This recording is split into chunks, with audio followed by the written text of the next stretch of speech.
नमस्कार दोस्तों, स्वागत है आपका मेरे यूट्यूब चैनल पारिवारिक कहानियों में। आपने हमेशा सुना होगा कि सुतीली माँ का अत्याचार, पर ये माँ ऐसी माँ है जिन्होंने दूसरे बच्चों के लिए इतने त्याग दिए हैं। चलो शुरू करते हैं कहानी। सुतीली माँ हो तो ऐसी। टीना ऑफिस में पिछले 2 साल से काम कर रही थी। पवन इसी ऑफिस में 10 साल से काम कर रहा था, जबकि टीना की 2 साल पहले ही बदली होकर यहाँ आई थी। 3 दिन पहले ही टीना ने इंदौर वाले ऑफिस में बदली करवाकर ज्वाइन किया था। ऑफिस में 3 दिन बाद उसने अपने कॉलेज के क्लासमेट पवन को देखा तो खुशी से चिल्ला पड़ी, अरे पवन, तुम यहाँ? हाँ, मैं इसी ऑफिस में काम करता हूँ। आपको पहचाना नहीं। पवन को आश्चर्य हुआ कि तुम जैसे अपनेपन वाला शब्द बोलने वाली ये खूबसूरत महिला कौन है।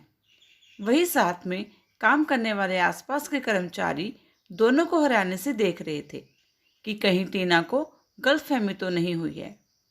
पावन, मैं टीना हूँ। मुंबई में हम एक कॉलेज में साथ में पढ़ते थे। टीना को आश्चर्य हुआ कि पवन ने उसे पहचाना नहीं और थोड़ी झेप हुई, क्योंकि आसपास सभी सहकर्मी उन दोनों को देख रहे थे कि टीना कोई भूल तो नहीं कर रही। ओ सॉरी टीना, मैंने तुम्हें पहचाना नहीं। शायद हमें कॉलेज छोड़े हुए तकरीबन 10 साल से ज़्यादा हो गए हैं। अब याददाश्त भी कम हो रही है उम्र के साथ। हालांकि 35 साल की उम्र ज़्यादा बड़ी नहीं होती, इसमें क्या याददाश्त कम होगी। पवन ने बात बनाने की कोशिश की। पवन ने टीना को ध्यान से देखा। उस समय कॉलेज में टीना की चोटी हुआ करती थी, पर अभी उसके बाल बॉय कट जैसे थे और साथ में आंखों का नंबर का चश्मा भी था। पर यह बात टीना को सबके सामने बता नहीं सकता था। अरे, कब ज्वाइन की ड्यूटी आपने यहाँ? पवन ने औपचारिकतावश पूछा, क्योंकि 3 दिनों से वह छुट्टी पर था। उसका बच्चा बीमार था। 3 दिन पहले ही टीना ने बेमन से बताया। टीना को उसका आपका औपचारिक संबोधन अच्छा नहीं लगा। ये सही बात थी कि टीना व पवन के साथ साथ कॉलेज में एक ही क्लास में पढ़ते थे, पर बहुत अच्छे दोस्त नहीं थे। तो अभी कॉलेज में क्लास में एक साथ बैठते और दोनों का ग्रुप भी एक था। आपस में अनजान भी नहीं थे। टीना का मूड, जो पवन को इतने साल बाद अपने नई अनजान ऑफिस में अपनों को देखकर उत्साहित था, एकदम ठंडा पड़ गया। हालांकि पवन का शरीर भर गया था। उसने मूछें भी रख दी थी, तो भी उसने इतने साल बाद एकदम से उसे पहचान लिया। ऑफिस वाले टीना का उत्साह देखकर जोरदार कॉलेज स्टोरी होने का अनुमान लगा रहे थे। लंच समय में टीना का मूड खराब देखकर पवन को लगा कि उसके हाथ से कुछ कच्चा कट गया। सॉरी टीना, मैं पहचान नहीं सका। कान पर हाथ रखकर कॉलेज के दोस्त वाली भाषा में बोला। तो टीना मुस्कुराते हुए बोली, हाँ, मेरे बाल की स्टाइल व चोटी ना देखकर मैं समझ गई कि तुम मुझे पहचान नहीं पाए। हाँ, कॉलेज में तुम्हारे लंबे काले बालों वाली चोटी बहुत प्रसिद्ध थी। उस कारण तुम्हें एक बार मिस कॉलेज का खिताब भी मिला था। पवन उसकी चोटी याद करके, जिस पर कॉलेज के कई छात्र मजनू बन गए थे। क्या करूं, सुबह की भागम भाग में चोटी बनती नहीं है, इसलिए जो लंबे काले बाल थे कॉलेज के समय में वे मैंने कटवा दिए। किसी भी भारतीय स्त्री को काले घने लंबे बालों से बहुत ही प्रेम होता है, इसलिए टीना के शब्दों में अफसोस था।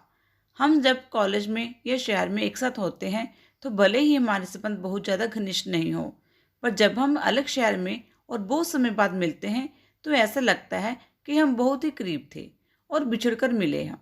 ऐसा लगता है। ये सब पवन व टीना के साथ भी हुआ। टीना ने देखा कि पवन की ऑफिस के महिला सहकर्मियों के साथ सिर्फ बहुत ही जरूरी बातें होती हैं। वह भी काम की, वह भी हाँ हूँ में। हालांकि पवन के दूसरे पुरुष कर्मचारियों के साथ ऐसी बात नहीं थी और वह बहुत ही मिलनसार और सहयोगी प्रकृति का था। पर वह ऑफिस शाम 6 बजे छुट्टी होते ही निकल जाता था। 1 मिनट की देरी किए बिना। बहुत दिनों बाद जब इसका कारण उसको पता चला, तब उसे बहुत ही दुख हुआ और पवन के साथ सहानुभूति हुई। पवन की पत्नी का निधन 2 साल पहले ही कैंसर के कारण हो गया था और उसका एक छोटा सा 5 साल का बच्चा है। उस कारण पवन ने दूसरी शादी नहीं की, क्योंकि पवन को लगता था सुतेली माँ क्या होती है।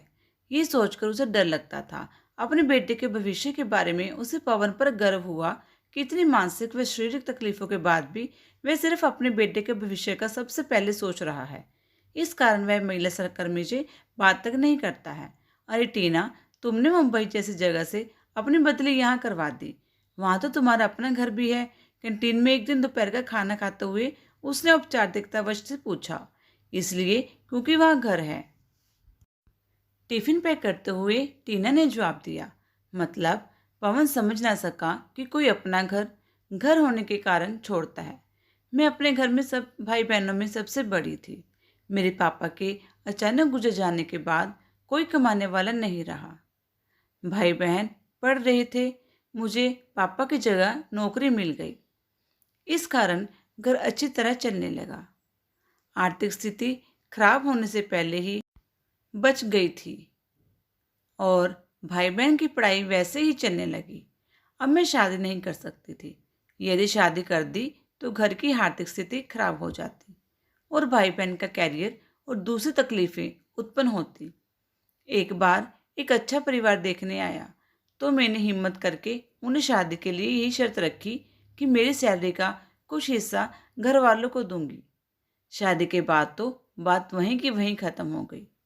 फिर किसी के सामने ये शर्त रखने की हिम्मत ही नहीं हुई। मेरे लिए मेरे भाई बहन और घर महत्वपूर्ण था। वे लोग मुझे आशा भरी नज़रों से देखते थे और मुझे भगवान जैसा समझते थे। मैं भी अपनी इस जिंदगी से खुश और आत्मसंतुष्ट थी। भाई को अच्छी शिक्षा देने के बाद अपनी कसम देकर भाई व बहन की शादी धूमधाम से की। माँ भी ये सब देखकर चल बसी। पापा के बिना उसकी जीने की इच्छा ही खत्म हो गई थी। वह सिर्फ भाई बहन को देखकर चल रही थी। भाई की शादी के बाद मेरी समस्याएं शुरू हुई। भाभी को मेरी सैलरी पसंद थी, पर मेरा घर पर रहना पसंद नहीं था और ना ही मेरा भाई का मेरी हर बात पर सलाह लेना। दोनों के बीच मेरे कारण तनाव रहने लगा। इस कारण भाई भी मुझसे धीरे धीरे कटने लगा। मुझे लगा कि अब समय आ गया है। अपने बलिदान व त्याग का क्रेडिट लेने की जगह और महानता की आत्म प्रशंसा की जगह जगह ही बदलना समयोचित है। मैंने मेरे विभाग में बदली के लिए अर्जी दी और बदली का सही कारण भी बताया। मेरा ट्रैक रिकॉर्ड अच्छा होने के कारण मुझे अहमदाबाद में बदली हो गई। यहाँ आकर मुझे सच में मानसिक शांति मिली और यहाँ आकर तो मैं देखा तो मुझे बहुत ही अच्छा महसूस हुआ और कॉलेज के दिनों वाली ताजगी महसूस होने लगी। टीना, तुम सच में महान हो। अपने परिवार के लिए खुद का बलिदान दिया, वह भी एक बार नहीं, दो दो बार। पहली बार अपने घर वालों के लिए शादी नहीं की और दूसरी बार अपने घर वालों के लिए घर ही छोड़ दिया, जो तुम्हारी सबसे प्रिय जगह थी। पवन ने सिर झुकाकर आदर भाव से कहा। पवन को अच्छा लगा कि उसके क्लासमेट ने अपने परिवार के हित के लिए बलिदान दिया। उसके मन में टीना के लिए प्यार व आदर भाव पैदा हुआ। क्या तुम्हें कभी प्यार हुआ है? एक अच्छे दोस्त की तरह पवन ने पूछा। और तुम्हारी भी उम्र मेरी जितनी है, फिर तुम क्यों नहीं शादी कर रहे हो? बेटे के कारण उसे माँ का प्यार नहीं मिला तो क्या मैं उसे पिता का प्यार भी नहीं दूँ? न जाने कैसी होगी उसकी सौतेली माँ। ऊपर से उसके बच्चे हो गए तो क्यों मेरे बेटे का ध्यान रखेगी? बस डरता हूँ मैं इस बात से। पवन ने स्पष्ट रूप से कहा। बेटा कॉलेज जाने लायक होगा तब कर लूँगा दूसरी शादी। हंसते हुए पवन बोला तो पवन की बात सुनकर टीना हंसने लगी। 2 साल से ज़्यादा हो गए। अब दोनों ने सिर्फ अच्छे दोस्त हो गए थे, बल्कि कई बार साथ में बाहर भी जाते थे। यहाँ तक कि कई बार साथ में 5 साल का बेटा राजू भी उनके साथ होता था। वह काफ़ी घुल मिल गया था टीना के साथ। उसे प्यार से आंटी कहता था। दोनों के प्यार व साथ में रहने की चर्चा ऑफिस में होती थी और सब ये दिल से चाहते थे कि दोनों शादी कर लें। दोनों के चेहरे चमक भी 2 साल से बदल गई थी और दोनों के मन में दिल में जिंदगी में कुछ आशाएं जलने लगी थी, जगमगाने लगी थी। पवन, कब शादी कर रहे हो टीना के साथ? ऑफिस का सहकर्मी राज तो पवन का अच्छा दोस्त भी था, ने संजीदगी से पूछा। उस दिन ऑफिस में उन दोनों के अलावा कोई नहीं था। सभी ऑफिस कर्मी के बच्चे की शादी में गए थे। टीना पर्स टेबल पर भूल गई थी, इसलिए लेने आई थी। उसने अपना नाम सुना तो दीवार के पीछे दोनों की बातें सुनने लगी। मैं टीना को पसंद करता हूँ। टीना बहुत अच्छी लड़की है, पर आज भले ही उसे मेरा बेटा अच्छा लग रहा है, पर जब उसके बच्चे होंगे तब शायद ही राजू अच्छा लगने लगे। मैं कोई जिंदगी में रिस्क नहीं लेना चाहता अपने बेटे के लिए, पवन हताशा से स्पष्ट शब्दों में बोला। तो ये सुनने के बाद और कुछ सुनने की हिम्मत टीना में नहीं थी। वह बिना पर्स लिए पार्टी में चली गई। 3-4 दिन से टीना ऑफिस नहीं आई थी और उसका मोबाइल भी स्विच ऑफ आ रहा था। पवन बेचैन हो गया था। 2 साल में पहली बार वह इतनी दूर था कि उससे उसको लगा कि उसके बिना शायद ही जिंदगी गुजार पाएगा। ऑफिस के सभी लोग उसकी बेचैनी को स्पष्ट रूप से देख रहे थे और समझ भी रहे थे। 5 दिन बाद शाम को एक टैक्सी पवन के घर के आगे रुकी। उसमें टीना उतरी और कमजोर जैसे कई दिनों की बीमार होती है, सीधे जैसे अस्पताल में आ रही हो, ऐसे दिख रही थी। अरे टीना, 5 दिन से कहाँ थी तुम? इतने दिन बाद उसे सामने देखा तो पवन आश्चर्य से बोला, ये रे तुम्हारी मनपसंद चॉकलेट व गेम। राजू के हाथ में गिफ्ट हैम्पर देते हुए, गाल पर प्यार से हाथ फेरते हुए उसने कहा। Thank you aunty. राजू हमेशा की तरह टीना से चिपक कर बोला। बताया नहीं क्या हुआ था तुम्हें? उसे सोफे पर बिठाने के बाद बेसब्री व चिंता से पवन ने पूछा। टीना ने गहरी सांस ली और एक फाइल से सर्टिफिकेट निकालकर कहा, ये लो सर्टिफिकेट। देते हुए टीना बोली। सर्टिफिकेट लेते हुए पवन हैरानगी व सम्मान से बोला, कैसा सर्टिफिकेट? वह गंभीरता से बोला, क्या? ये क्या किया तुमने? टीना, अपने नसबंदी का ऑपरेशन करा दिया, वह भी शादी से पहले। सरकारी अस्पताल का नसबंदी सर्टिफिकेट देखते हुए पवन तेज आवाज में बोला, तुम मुझसे शादी इसलिए नहीं कर रहे थे कि तुम डर रहे हो कि हमारे बच्चे होने के बाद मैं तुम्हारे राजू को प्यार नहीं दूंगी और ध्यान नहीं रखूंगी।